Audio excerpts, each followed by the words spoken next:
Oh, so. Alright, so we did ours on the Afghanistan War. So just to start, most people think Afghanistan is this war zone that's completely destroyed, but it's actually really pretty, and it has a lot of mountain ranges and rivers and some deserts. And the wars were mostly fought amongst the mountain ranges and in the deserts. So those are some images to give you an idea. The origins of the war. So we moved into Afghanistan after the 9/11 attacks. Most of you probably already know what the 9/11 attacks were, but if you don't, then it was when Afghanistan flew planes into the World Trade Center, the Pentagon, and Arlington. So then once that happened, the U.S. planned to invade Afghanistan. They were going to hunt down their leader, Osama bin Laden, and destroy the Taliban. Basically was their main focus. When and where? So it started in 2001, immediately after 9/11, and it took place all over Afghanistan, mostly in the south, in cities where their capital was, Kabul. So it was all over the south, but if it was in the north, then it was usually amongst mountain ranges.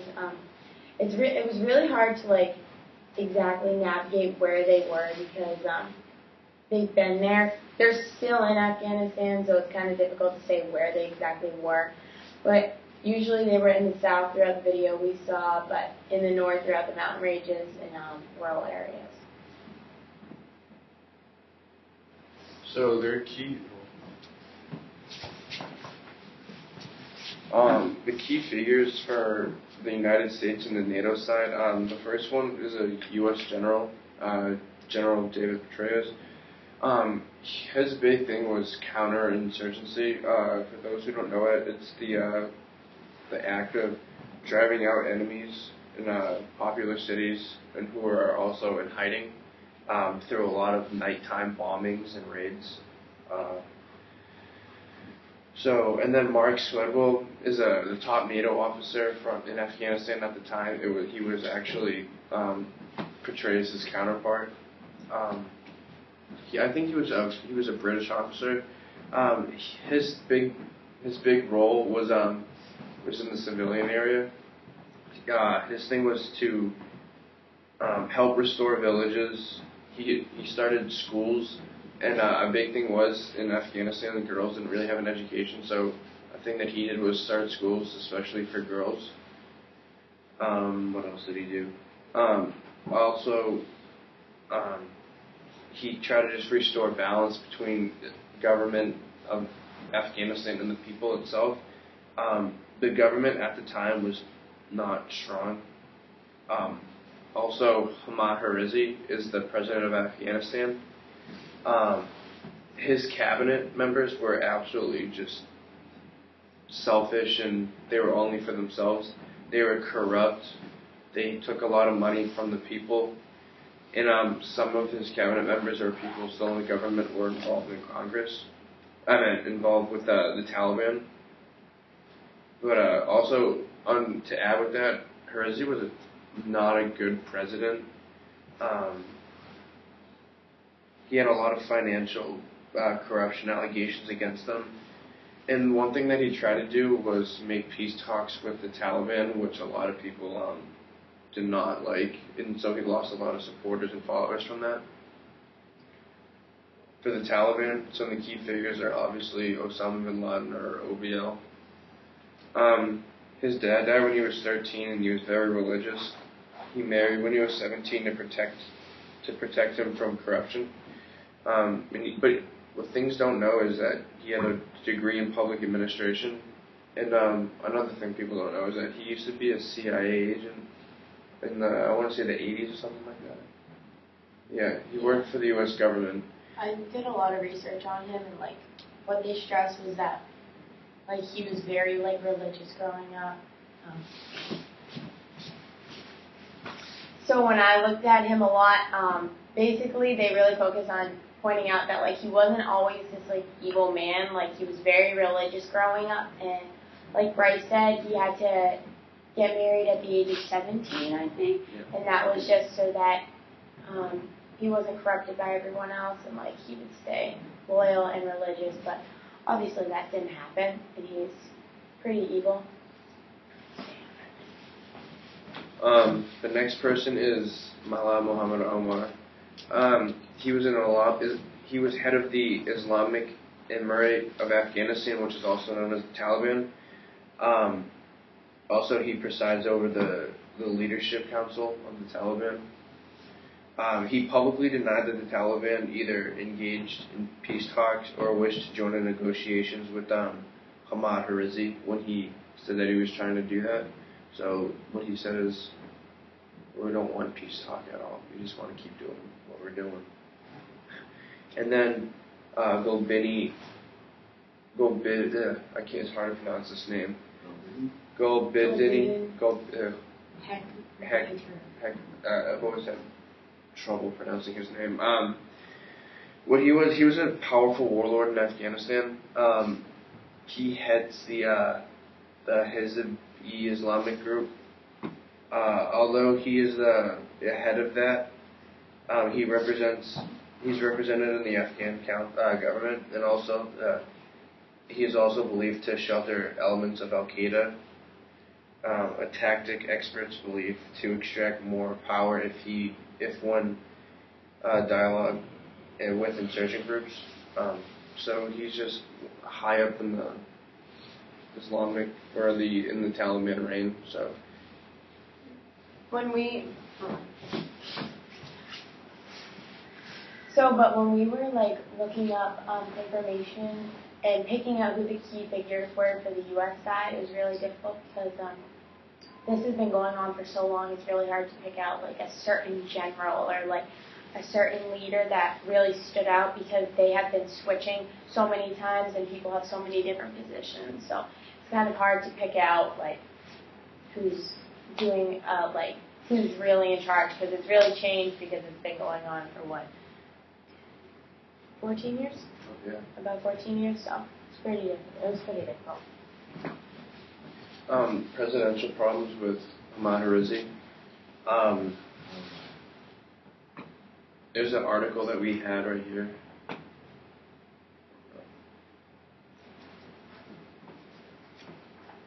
There's an article that we have about Hamad.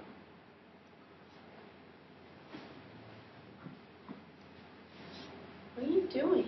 I'm putting the article that we have on him. Video? Yeah, well, we have just a little article about him, but we also have a video too. Like how I said, like he was not a good president. There's this one thing that he had. He wanted to legislate rape and marriage. Like that's one of the things that he lost a lot of followers on. So, as we said, he is not a good leader of Afghanistan. That's one bad thing. Yeah, that's pretty bad.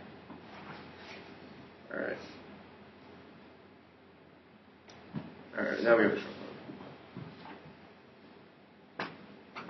one. Should I plug this in? Nope.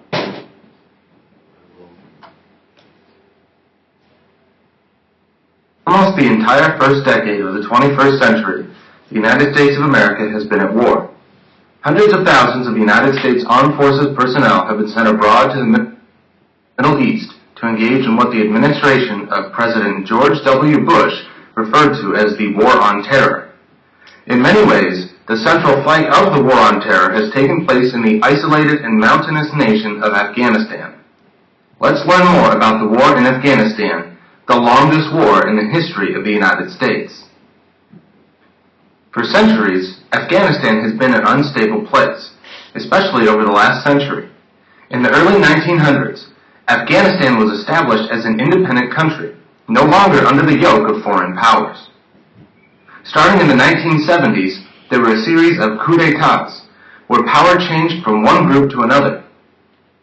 In 1978, a civil war began within Afghanistan's borders, between pro- and anti-communist forces. The Soviet Union sent in military forces to support the communists, and a bloody conflict began. During this fight, the United States provided money and military assistance to those fighting the Soviets. Some of these were known as the Mujahideen, composed of Islamists who were staunchly opposed to the Soviet invasion. Over 1 million Afghans died during this conflict, but the Soviets were repulsed.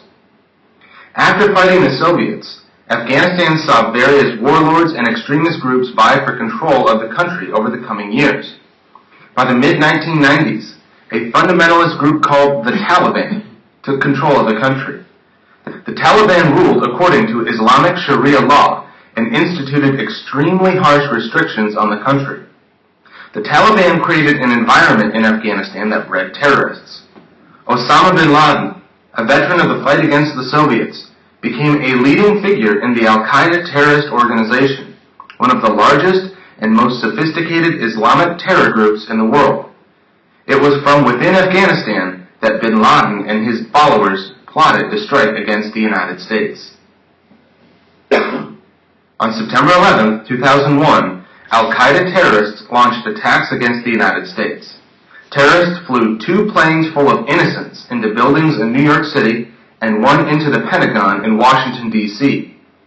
A 4th plane was brought down by brave passengers in southern Pennsylvania.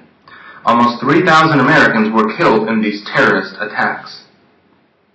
Following the attacks of September 11th, the United States government responded with military force.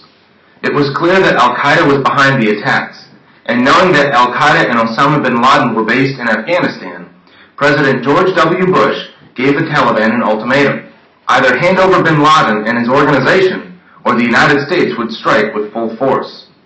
Congress passed legislation authorizing the use of force in striking against terrorist targets, and when the Taliban did not cooperate in handing over bin Laden, the United States forces began a bombing campaign in Afghanistan in early October 2001, just weeks after the September 11th attacks.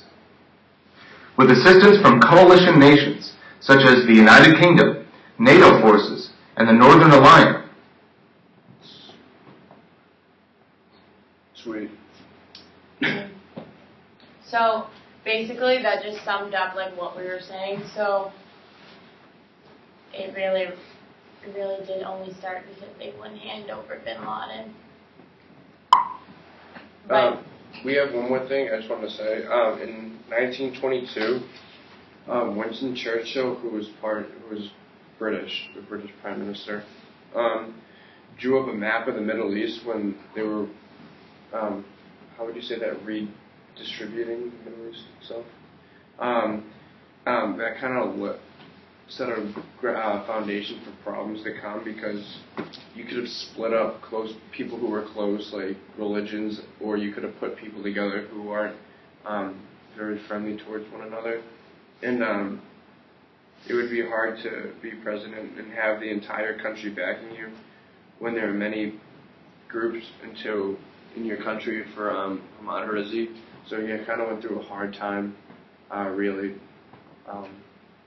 getting everyone to be together because of so many different ideas and opinions. And one slide we didn't really feel like we needed to put in because it's kind of just explainable is how it's affected our society today. And like you can look at how just the 9/11 attacks have affected our society today. It's really like probably hit the U.S. as a whole like strongly, but like just looking at the little things, look at how like airport security has like totally increased, like racist problems, like all that stuff can just come from those attacks. And then you look at how the war has affected us and just think that for 14 years we've been sending people off to be like at war. For 14 years we've separated families for 14 years, and